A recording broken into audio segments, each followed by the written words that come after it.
আমাদের শত্রু, এই দেশের শত্রু, তাদের জন্য জবাবটা আমি দিচ্ছি। শোনেন, যারা বলেন মুঘল সম্রাট কালে হিন্দু ভাইদের বা অন্যান্য মন্দিরের সম্পত্তিকে কেড়ে নিয়ে মুসলমানদের কবরস্থানে দেওয়া হয়েছে, ইয়েতিমখানায় দেওয়া হয়েছে, আমি তাদেরকে বলে দিই, শোনেন, যদি এইটাই ধরা হতো তো সমগ্র ভূখণ্ড হচ্ছে আমাদের জায়গা।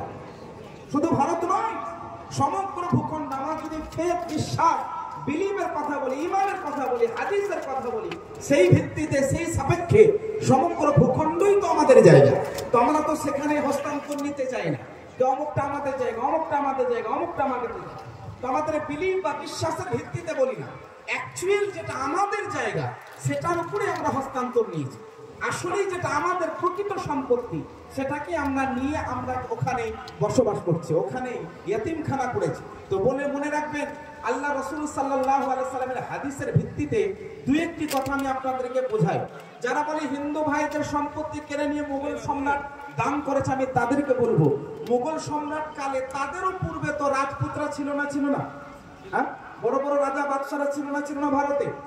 তো তারা তো হিন্দু ভাইয়ের সম্পত্তিকে, মুসলমানদের সম্পত্তি কেড়ে নিয়ে বা তাদের সম্পত্তি কেড়ে নিয়ে মন্দিরের জন্য দিয়েছে। তো কত পিছিয়ে যাবে? যত পিছিয়ে যাবে তত কথা উঠবে। কিন্তু মনে রাখবেন, আমাদের এক একটি ইঞ্চ, এক এক জায়গার এক একটি ইঞ্চের অবশ্যই তার প্রমাণ, তার দলিল আছে। যদিও দেখানোর জন্য সমস্যা হতে পারে, কিন্তু মনে রাখবেন জায়গাটা আমাদের ছিল, আছে এবং আগামী দিনেও থাকবে। আর নানানভাবে হিন্দু মুসলিম বিবাদ তৈরি করার জন্য, ক্রিয়েট করার জন্য তারা নানানভাবে এইরকম কথাগুলো তৈরি করছে। আমি বলি, হিন্দু ভাইদেরকে বলবো, জৈন ভাইদেরকে বলবো, খ্রিস্টান ভাইদেরকে বলবো, সকলকে বলবো, আমাদের লড়াইটা কোনো ধর্মের বিরুদ্ধে নয়। কনস্টিটিউশন, ভারতের সংবিধান, আইনকে রক্ষা করার জন্য আমরা লড়াইয়ের জন্য দাঁড়িয়েছি। কারণ এটা আনকনস্টিটিউশনাল একটি আইন। আর্টিকেল 26, আর্টিকেল 25 পড়ুন। এটা সম্পূর্ণভাবে যে আইনটি আজকে পাস করা হয়েছে রাজ্যসভায়, লোকসভা থেকে, এবং মাননীয় রাষ্ট্রপতির মাধ্যম দিয়ে, সিগনেচারের মাধ্যম দিয়ে অ্যাক্ট বানানো হয়েছে, এটা সম্পূর্ণভাবে আনকনস্টিটিউশনাল।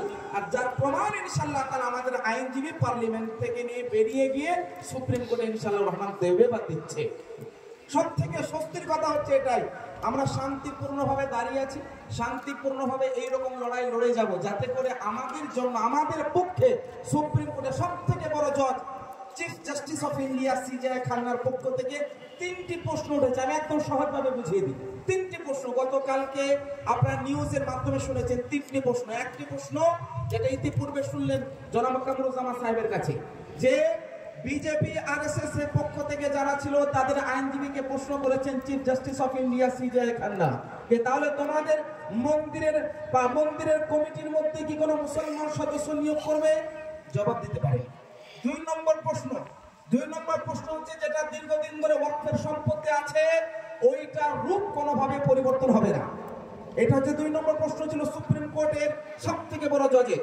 3 নম্বর প্রশ্ন ছিল, যেটা ওয়াকফ অ্যামেন্ডমেন্ট অ্যাক্টের মধ্যে আনা হয়েছিল, যে জেলা কালেক্টর, যে ডিস্ট্রিক্ট কালেক্টর সম্পূর্ণভাবে এটার পরিচালনা করবে। সে মর্মে একটি প্রশ্ন করেছে বিজেপি সরকার তরফ থেকে, যে আইনজীবী একেবারে মুখ একদম বন্ধ করে জবাববিহীন অবস্থায় দাঁড়িয়েছিল, জবাব দিতে পারেনি। একটা স্বস্তির ব্যাপার কিনা? তো সিজিআই খান্নার উপরে ভরসা, আল্লাহ রহমতের উপরে আশাবাদী, ইনশাআল্লাহ তাআলা আগামী দিন আমাদের জয় হবে ইনশাআল্লাহ। ওয়ালা তাহিনু ওয়ালা তাহজানু ওয়া আনতুমুল আ'লাউন ইন কুনতুম মুমিনিন। তোমরা দুর্বল হয়ে পড়ো না, চিন্তিত হও না, তোমরাই কামিয়াব হবে যদি তোমরা ঈমানদার, মুসলমান, মুত্তাকি, পরহেজগার হও। মনে রাখবেন, এই মুহূর্তে সবথেকে বড় আমাদের ধৈর্য ধরা দরকার। আর ধৈর্য মানে আমি বারংবার বিভিন্ন স্পিচের মাধ্যমে বলেছি, ইমাম ফখরুদ্দিন রাজি রাহমাতুল্লাহ আলাইহি তাফসীরুল কবিরের মধ্যে বয়ান করেন, ইন্নাস সাবরা হাকীকাতুন ফি তাআতিল্লাহি তাবারাকা ওয়া তাআলা রাসূলি। আল্লাহ পাকের অনুসরণে, নবী মুস্তাফার অনুকরণে নিজেকে ইবাদতরত রাখা, আল্লাহর দিকে মনোযোগী হওয়ার নাম হচ্ছে প্রকৃত ধৈর্য ধারণ করা। এই মুহূর্তে দরকার হবে আপনাদের প্রত্যেককে আমি বলবো, you have to follow the recite the holy Quran and you have to apply this Quran in your life. পুরো কোরআনটিকে নিজের জীবনের মধ্যে আনার চেষ্টা করুন, অ্যাপ্লাই করার চেষ্টা করুন। ইনশাআল্লাহ রহমান এই ধরনের লড়াইগুলোতে আমরাই কিন্তু কামিয়াব হব। শেষ কথা, আমি আপনাদেরকে একটি কথা বলে দিই, যারা আজকে যুগে আমাদেরকে মিথ্যাভাবে প্রশ্ন উঠাচ্ছে এই সমস্ত ওয়াকফের সম্পত্তিগুলো মুঘল সম্রাট দান করেছে, বলবো না, দয়ার নবীর জামানাতে এই সমস্ত ওয়াকফের সম্পত্তি চলে আসছে। সহিহুল বুখারীর একটি হাদিসের সংক্ষিপ্ত অনুবাদ আপনাদেরকে শোনাই। একজন সাহাবী বলেন, ইন্না উম্মি উফতুলিদাত নাফসুহা ওয়া আদুন্নুহা লাউ তাকাল্লামাত তাসাদ্দাকাত আনহা। আল্লাহ রাসূলকে জিজ্ঞাসা করেন, ইয়া রাসূলুল্লাহ, আমার মা হঠাৎ করে ইন্তেকাল করেছে, আমি যদি কিছু দান করি মা কবরে পাবে? রাসূল পাক বলেন, নাম। ওই সাহাবী সঙ্গে সঙ্গে বললেন, ইন্নালি মাখরাফান, ইয়া রাসূলুল্লাহ, আমার একটি বাগান আছে, ফলের বাগান। ওয়া ইন্নী উশহিদুক, আমি সাহাবী আপনাকে সাক্ষী বানালাম নবী, এই ফলের বাগানটা মায়ের জন্য দান করলাম। তো দান করার যে উৎসাহিত করা, দান করার যে আগ্রহ নবীর জামানা থেকে চলে আসছে, সাহাবীর জামানা থেকে চলে আসছে, রাসূলের পাকের জামানায় দান করা হয়েছে। ওয়াকফ সম্পত্তি তখন থেকে চলে আসছে। তোমাদের এই 700 বছর আমরা রাজত্ব করেছি, এই 100 বছর হলো না, 70 বছর হলো না, এখন যদি ওয়াকফের সম্পত্তির উপরে এই ধরনের প্রশ্ন মাত্র তুলে তাদেরকে বোঝাবো, শুনে রেখে দাও, 700 বছরের হিস্ট্রি যদি তুমি ভুলে যাও, আজ থেকে 1500 বছর পিছিয়ে যাও, রাসূলের পাকের জামানা থেকে সাহাবা বর্গরা এইভাবে ওয়াকফের সম্পত্তি দান করেছেন, এইভাবে ওয়াকফের সম্পত্তি আমাদের আছে। এমনি এমনি 2 লক্ষ কোটি টাকা মার্কেট ভ্যালু নয়, আমাদের ওয়াকফের সম্পত্তি 9 লক্ষ একর, যার যদি মার্কেট ভ্যালু বের করা যায় 2 লক্ষ কোটি টাকা হবে। কত? 2 লক্ষ কোটি টাকা। তো বুঝতে পারছেন, এমনি এমনি চোখ ফুলাই নাই, আমাদের সম্পত্তির উপরে এইভাবে কিন্তু হামলা করে নাই।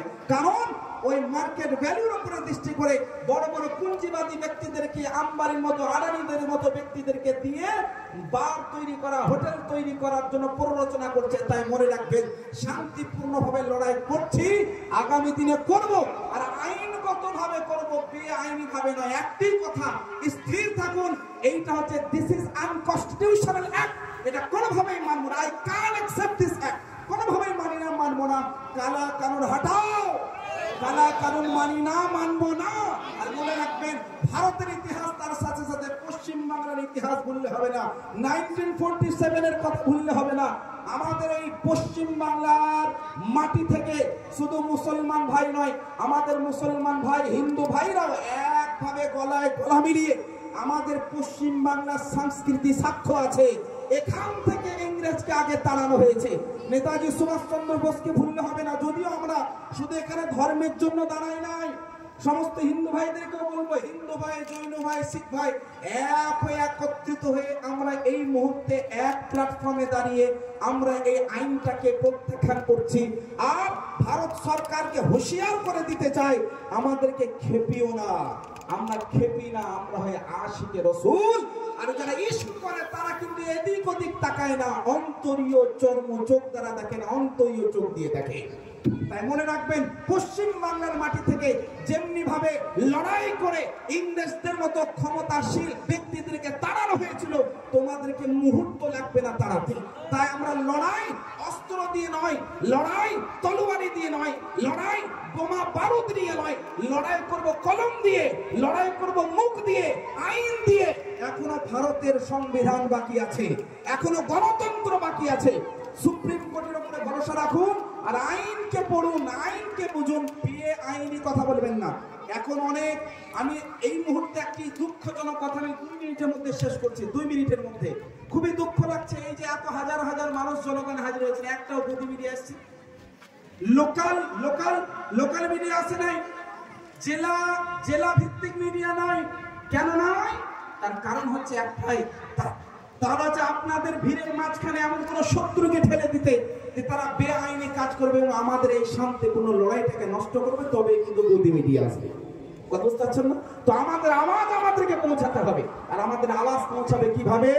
শান্তিপূর্ণ ভাবে, আইনগত ভাবে, বেআইনি ভাবে নয়। লজিক দিয়ে কথা বলুন, আইন দিয়ে কথা বলুন, দেখবেন বড় বড় মোড়ল তারাও মাথা নত করে দেবে। এইটা হচ্ছে আমাদের ভারতের, আর বিশেষ করে পশ্চিম বাংলার সংস্কৃতি। কারণ পশ্চিম বাংলার বুকে, পশ্চিম বাংলার এমন নাগরিক বাস করেন যেনারা প্রত্যেকেই ক্ষমতা রাখেন এই ধরনের আইনকে প্রত্যাখ্যান করার এবং ভারত সরকারকে ফিরিয়ে নিতে বাধ্য করার পর্যন্ত ক্ষমতা রাখে ইনশাআল্লাহ। এই বলে আমি শেষ করছি। আজ থেকে এই স্টেজ থেকে মাজলিসে উলামা ইসলামের তত্ত্বাবধানে আজকের যে এই মাহফিল করা হয়েছে, এখান থেকে আমি নিজে সবার পক্ষ থেকে এই কালা আইনকে প্রত্যাখ্যান করছি। বলুন, কালা আইন দূর হটাও, কালা আইন দূর হটাও।